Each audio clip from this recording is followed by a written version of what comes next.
हम सबका मन सबकी आवाज में आपका स्वागत है। इस समय आपको बता दें हम पश्चिमी दिल्ली के रोजरी गार्डन विधानसभा क्षेत्र में आए हैं और आपको जानकारी देते हैं भाजपा प्रत्याशी मनजिंदर सिंह सिरसा जी आपको रोजरी गार्डन से उनके चुनाव कार्यालय का आज उद्घाटन हुआ है और आपको इस उद्घाटन में केंद्रीय मंत्री श्री हरदीप सिंह पुरी जी और पश्चिमी दिल्ली से सांसद श्रीमती कमल जी सारावत जी अपनी उपस्थिति दर्ज करवाते हुए नजर आएंगे और साथ ही आपको सैकड़ों की संख्या में भाजपा के कार्यकर्ताओं ने एक स्वर में यह आह्वान किया कि रोजरी गार्डन विधानसभा क्षेत्र से मनजिंदर सिंह सिरसा जी को आपको विजय बनाकर वो लेकर आएंगे।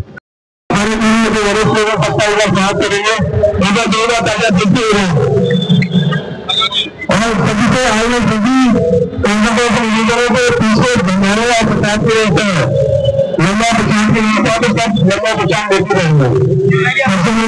पश्चिमी दिल्ली से सांसद श्रीमती कमल जी सहरावत जी, केंद्रीय मंत्री श्री हरदीप सिंह पुरी जी, गुरुद्वारा प्रबंधक कमेटी के सीनियर अध्यक्ष श्री कालका जी, श्री देवेंद्र मोहन कतियाल जी, श्रीमती शशि तलवार जी टैगोर गार्डन से निगम पार्षदा हैं और सभी कर्मठ कार्यकर्ता रोजरी गार्डन से प्रत्याशी श्री मनजिंदर सिंह सिरसा जी के चुनाव कार्यालय में अपनी उपस्थिति दर्ज करवाते हुए नजर आए और साथ ही आप देख सकते हैं भव्य उद्घाटन रोजरी गार्डन से प्रत्याशी श्री मनजिंदर सिंह सिरसा जी के चुनाव कार्यालय का। मार्गदर्शन मिलने वाला है हरदीप सिंह पुरी जी। मेरे साथ अपनी आवाज उठाई है, भारत माता की जय। थोड़ी और उठानी पड़ेगी और शीश महल तक तो पहुंचे। भारत माता की जय। आने वाला जो चुनाव है जिसके लिए मंच पे जो बैठे हैं कमलजीत जी, आर्या जी, खन्ना जी और सब मिलके आपने सिर्फ मनजिंदर सिंह सिरसा को राजौरी गार्डन में ही नहीं सफल करना, आपने दिल्ली में ये जो केजरीवाल की सरकार है इसको बाहर फेंकना है। ये मैं क्यों कह रहा हूं, 2015 में 2020 में केजरीवाल जी ने कई वादे किए, उन्होंने 10 गारंटी भी दी थी और आज आप अपना अगर टेलीविजन सेट को ऑन करते हो, कोई भी चैनल हो, तो लगता है ऐसे कि चुनाव दिल्ली में नहीं हो रहा, पंजाब में हो रहा है। क्योंकि पंजाब का मुख्यमंत्री वहां पंजाब में उन्होंने क्या कमाल कर दिखाया है, उसको आपको एंटरटेनमेंट मिलती है।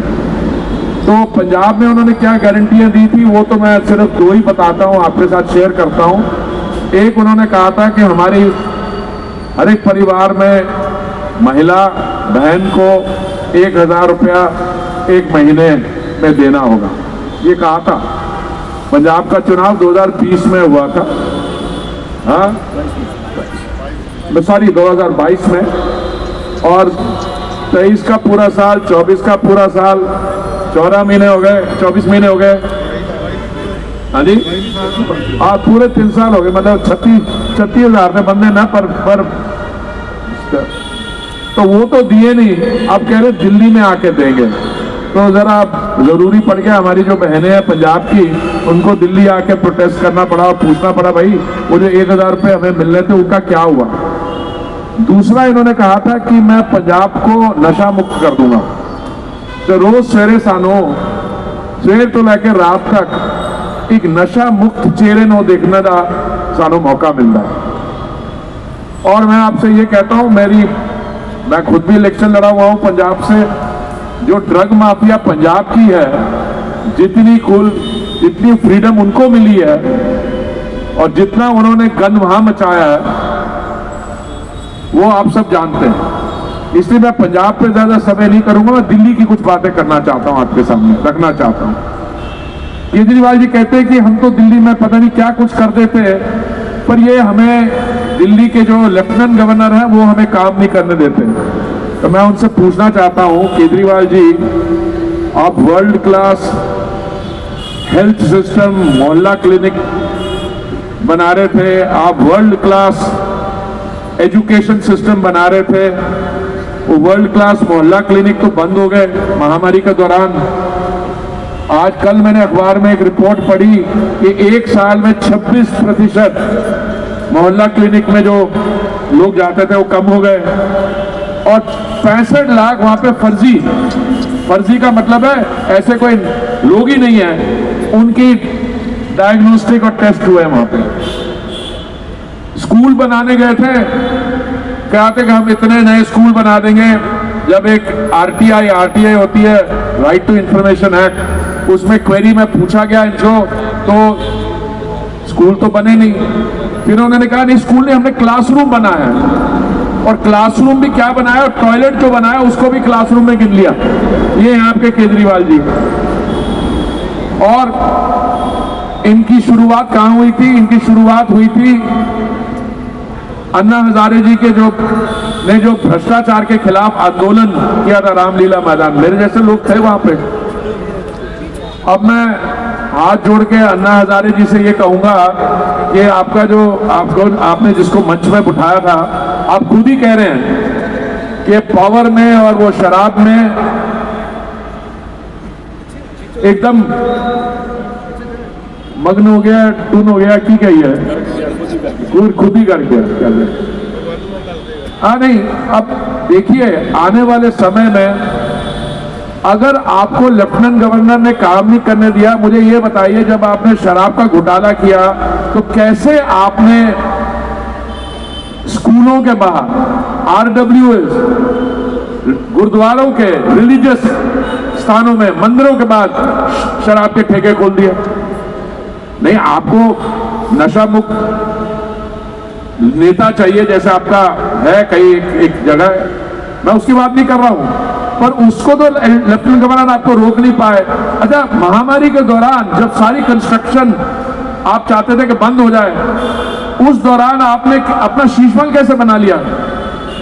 देखिए केजरीवाल जी कैसे व्यक्ति हैं, इनके खिलाफ जो भ्रष्टाचार इन्होंने किया उसके खिलाफ कई लोगों ने जांच की है, और मैं आपको बताना चाहता हूं कि CAG की रिपोर्ट होती है जिसमें सारी चीज सामने आ जाती है। 2012 में 17 नवंबर को केजरीवाल जी ने एक सोशल मीडिया पोस्ट डाली और कहा कि अगर CAG ना होता तो कांग्रेस की सरकार देश को बेच आती। और केजरीवाल साहब ਤੁਹਾਡੀਆਂ ਜਿਹੜੀਆਂ CAG ਦੀਆਂ ਰਿਪੋਰਟਾਂ ਹੈਗੀਆਂ 2020 ਦੇ 21 ਦੀਆਂ, कल ਤੁਹਾਨੂੰ हाईकोर्ट छितर पए ने, वो कहां गई रिपोर्ट? और कल जज साहब ने दिल्ली में कहा है, सुबह जब इंटरव्यू हियरिंग हो रही थी इस केस की, कि जिस तरीके से आपने इस मामले को में देरी की है, इसमें आपके बोनाफाइड इस पर शक है। ये जज लोग तो होते हैं तो बड़ी पोलाइट भाषा इस्तेमाल करते हैं, हम लोग तो पॉलिटिक्स में होते हैं, हम ज्यादा स्पष्ट बात करते हैं। बता कि आप सरेआम झूठ बोल रहे हो, और इसका फाइनल हियरिंग 16 को है।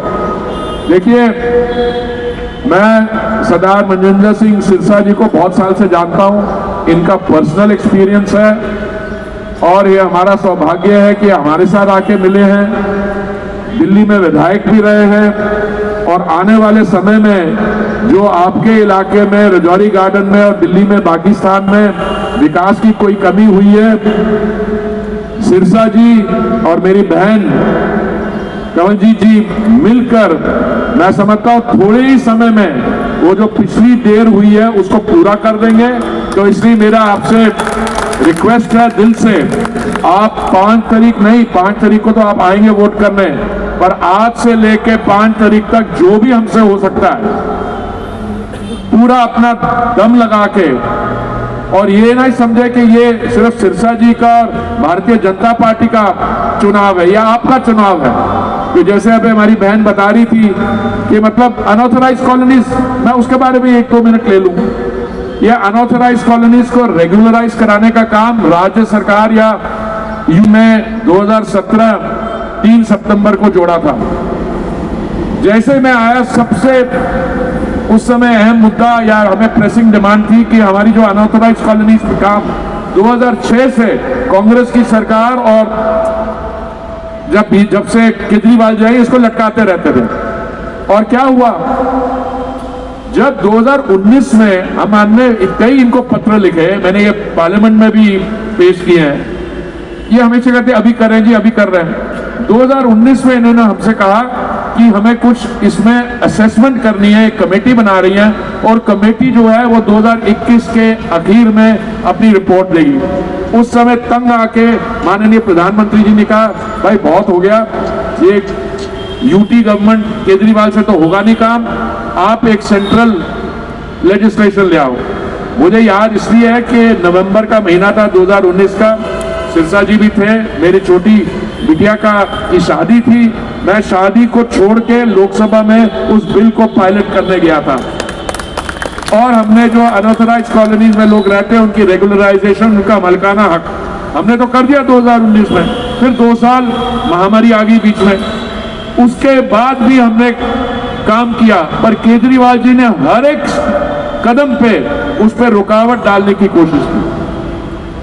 आज दिल्ली में और देश भर में 1000 किलोमीटर मेट्रो लाइन चलती है और 1000 किलोमीटर और बन रही है।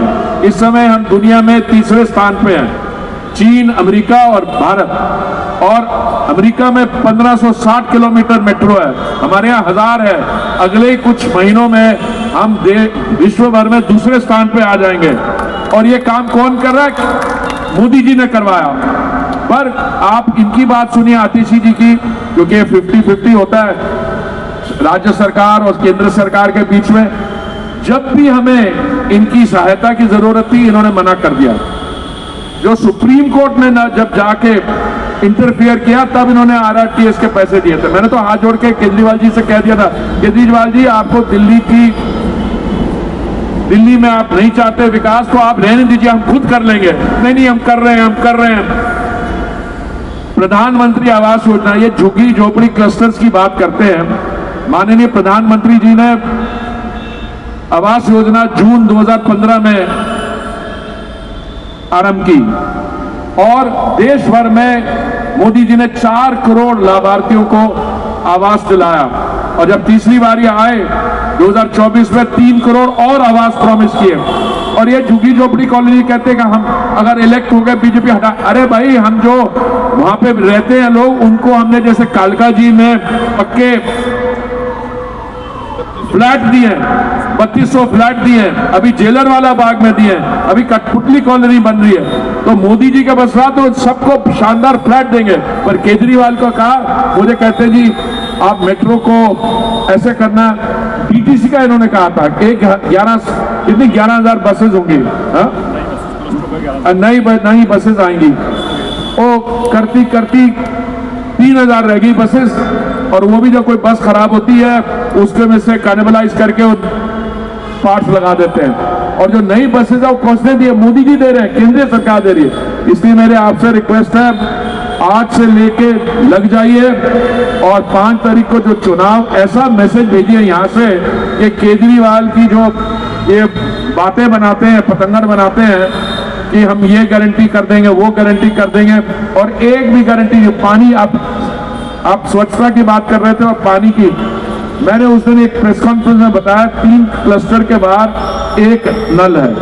इन्होंने जो वाटर माफिया बनाई है, टैंक माफिया, उसकी मदद कर रहे हैं। इसलिए आप सब जुड़ के और सिरसा जी को आप इलेक्ट करवाइए।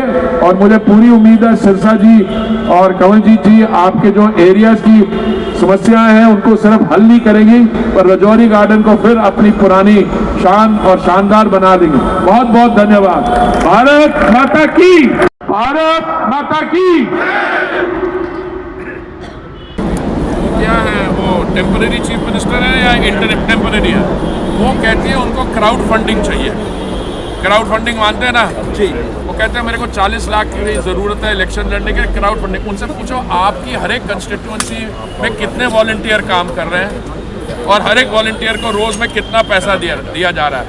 तो मैंने तो ये कैलकुलेशन नहीं की है, पर हमारे इसी राजनीतिक प्रोसेस के हमारे कोलीग हैं संदीप दीक्षित जी, उनकी मैंने पोस्ट पढ़ी। उन्होंने कहा हर एक कंस्टिट्यूंसी में वॉलंटियर पे ये 4-5 करोड़ खर्च कर रहे हैं। अरे भैया, और वॉलंटियर पे खर्च कर रहे हो तो आप ये क्राउड फंडिंग की क्या ज़रूरत है? वो शराब घोटाले में जो पैसा आया था, जो आपने लिया था 100 करोड़, वो सारा गोवा में खर्च हो गया कि अभी उसमें से कुछ है? इसलिए वो हमारे बारे क्या कहेंगे, हम ये कर रहे हैं, वो कर रहे हैं, सरेआम झूठ है। वही मैंने उनका कहना, देखिए आप उनको ज़रा ज़्यादा सीरियसली मत लीजिए। क्योंकि उनके झूठ तो मैंने बता दिया।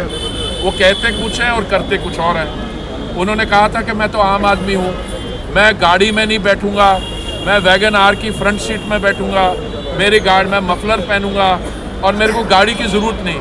एक आरटीआई समझते हैं ना, राइट टू इन्फॉर्मेशन एक्ट में एक सवाल पूछा गया और उन्होंने कहा कि केजरीवाल की गाड़ियों पर दिल्ली सरकार ने 1.4 करोड़ मतलब करीबन 1.5 करोड़ रुपया खर्चा है। ये है जी केजरीवाल जी।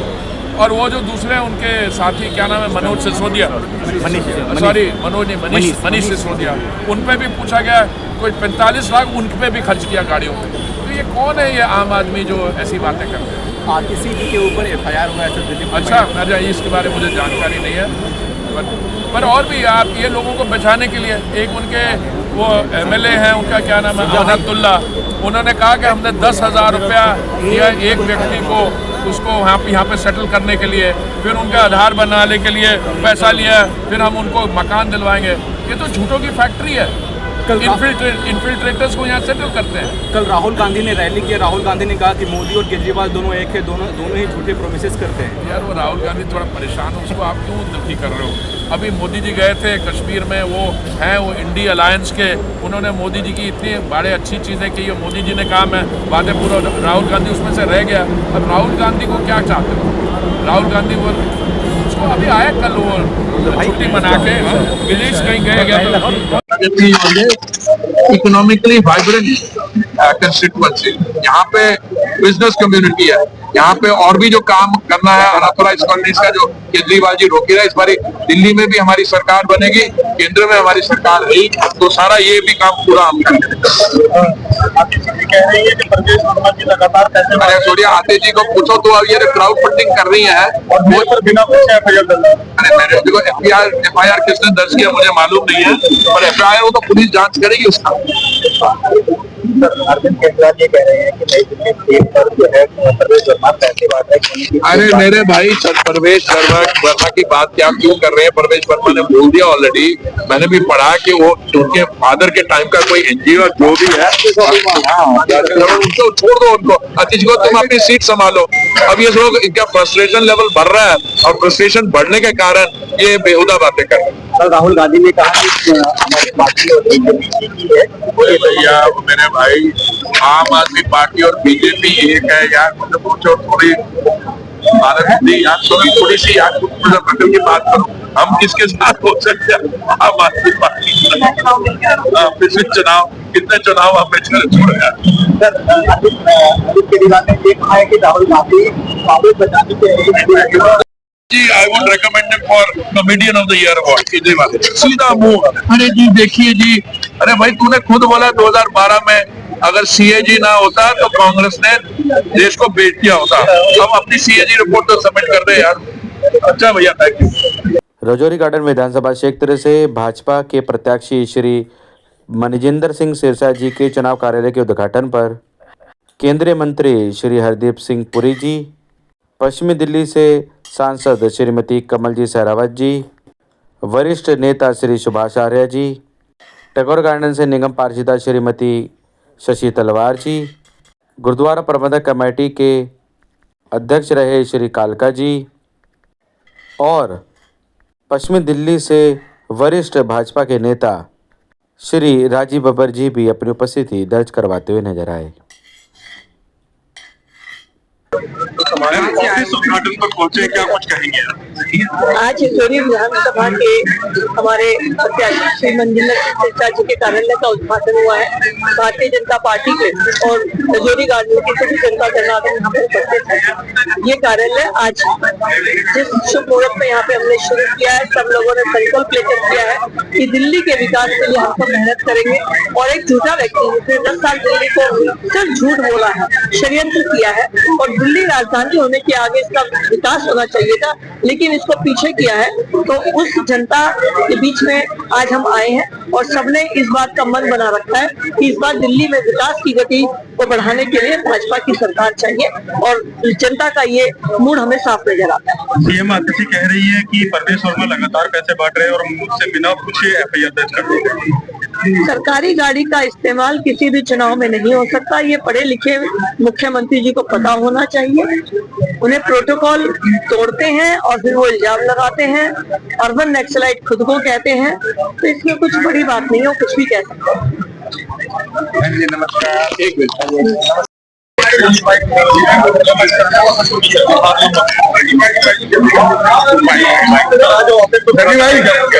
देखिए, आज रजौरी गार्डन के अंदर जो पिछले 5 साल से त्राही मचा रखी आम आदमी पार्टी ने और आम आदमी पार्टी के एमएलए ने, अब उनसे छुटकारा पाने का समय आ गया। दिल्ली से आम आदमी पार्टी छुटकारा पाने का समय आ गया है।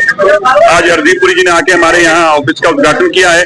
बड़ी जल्दी ये 8 तारीख के बाद एमएलए का दफ्तर बन जाएगा और दिल्ली के लोगों को आम आदमी पार्टी से राहत मिलेगी। आपदा दिल्ली से जाएगी, भाजपा दिल्ली में आएगी और दिल्ली के लोगों को राहत मिल जाएगी। सर, रोजर गार्डन में आरटीसी कह रही है कि मुझसे बिना पूछे एफआईआर दर्ज कर दी गई मेरे ऊपर और परवेश वर्मा लगातार अब एफआईआर पूछ के दर्ज कराए। पुलिस अब ये पूछे तुम सरकारी गाड़ियां इस्तेमाल करोगे तो एफआईआर लॉन्च तो होगी, और सरकारी गाड़ी इस्तेमाल नहीं कर सकते तो सबको पता है। और परवेश वर्मा से डरे हुए हैं, हार रहे हैं। अरविंद केजरीवाल जी की घबराहट बता रही है। उनके जो जितना वो रोज रोज इल्जाम लगा रहे हैं, इससे उनकी घबराहट स्पष्ट हो रही है। उनका चेहरा बता रहा है अरविंद केजरीवाल जी हार रहे हैं और घबराहट में इस तरह के इल्जाम लगा रहे हैं। बीजेपी का सीएम चेहरा कौन? आम आदमी पार्टी का सीएम चेहरा आम आदमी पार्टी क्यों नहीं बताती? अरविंद केजरीवाल तो सीएम बन नहीं सकते, उनको तो सुप्रीम कोर्ट का बैन लगा है। अब उनके लोग कह रहे हैं कि शायद अमनतुल्ला खान को सीएम बनाने जा रहे हैं अरविंद केजरीवाल जी। क्या अमनतुल्ला खान जी उनके सीएम का चेहरा है? अरविंद केजरीवाल जी, क्या हम आपको अमनतुल्ला खान को बधाई दे दें कि वो सीएम का चेहरा है? अरविंद केजरीवाल जी की पार्टी का सीएम का चेहरा अगर अमनतुल्ला खान नहीं है तो कौन है? बताएं तो सही। और दिल्ली के लोग अमनतुल्ला खान जैसे आदमी को सीएम का चेहरा बर्दाश्त नहीं करेंगे, यह भी मैं अरविंद केजरीवाल जी को स्पष्ट करना चाहता हूँ।